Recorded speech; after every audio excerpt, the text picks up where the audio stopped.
No one is above the law. A New York jury reached a verdict in Donald Trump's hush money criminal trial, guilty on all counts. The decision today makes Trump the first former president to become a felon. He will be sentenced just days before officially becoming the Republican presidential nominee for this year's vote. Either way, history was made as 12 jurors were unanimous. Trump took part in an illegal conspiracy to undermine the integrity of the 2016 election. Jurors in Donald Trump's hush money trial reaching a verdict late this afternoon. Donald J. Trump found guilty on all 34 counts, a historic moment in the first criminal trial of a former U.S. president. We didn't do a thing wrong. I'm a very innocent man, and it's okay. I'm fighting for our country. I'm fighting for our Constitution. Trump quick to claim his innocence and lay blame for the verdict. They wouldn't give us a venue change. We were at 5% or 6% in this district, in this area.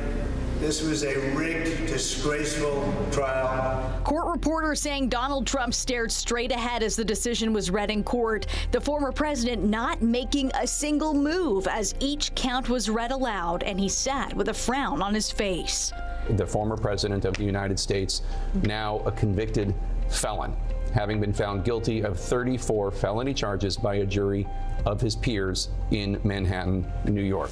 The 34 counts stem from 11 invoices, 12 vouchers, and 11 checks that make up Trump's monthly reimbursement payments to Michael Cohen, who fronted the $130,000 payment to adult film star Stormy Daniels. The former president has tried to cast this as a political prosecution, a political hit job by a Democratic elected DA, by a judge that was biased against him.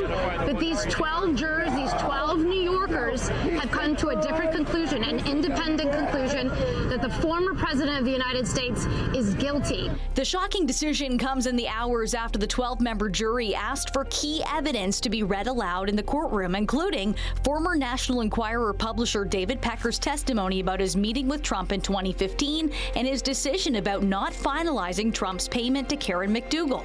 They also listened back to former Trump fixer Michael Cohen's testimony about that same Trump Tower meeting. What came out in this trial, which was, I think, underreported, but I think a lot of people paid attention to, is that he didn't really care what his wife thought. The cover-up was not to keep it from his wife, which is what most people would do, and most people would think. His cover-up was all about the election and damage to the election. The story itself, the narrative itself, I think is even worse than the fact that he's now a felon 34 times. The criminal trial featured a succession of critical and colorful witnesses, each providing key insight. Michael Cohen, Donald Trump's former lawyer, fixer, bully for hire, the only witness who truly tied Trump to the crimes. I've spoken to Alan Weisselberg about how to set the whole thing up with funding. Yes. Adult film star Stormy Daniels, who was at the heart of the case, spent days on the stand testifying in somewhat graphic detail about the affair and money she received. Another key player on the stand was David Pecker, who provided almost dizzying detail of the so-called catch and kill plan, saying he bought and buried a story on the alleged Trump affair with Playboy model Karen McDougal, an affair Trump still denies. Then there was Hope Hicks, Trump's former campaign press secretary and White House communications director, who cried on the stand. She recalled the level of panic in the campaign when the Access Hollywood tape was revealed. I don't even wait. And when you're a star, they let you do it. You can do anything. Whatever you want. Grab them by the... Now, what remains to be seen is if this guilty verdict will upend Trump's hopes of recapturing the White House in the November 5th election. It's important to note that this conviction wouldn't prevent Trump from campaigning for the presidency, nor will it prevent him from taking office if he wins. The real verdict is going to be November 5th by the people.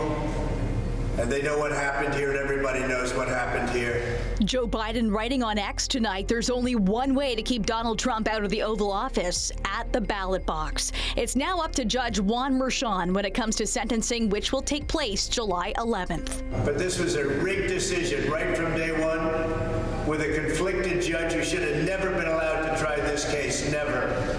And we will fight for our Constitution. This is long from over. Thank you very much. Prison time is rare for people convicted in New York State of felony falsification of business records, but the maximum sentence is 4 years behind bars.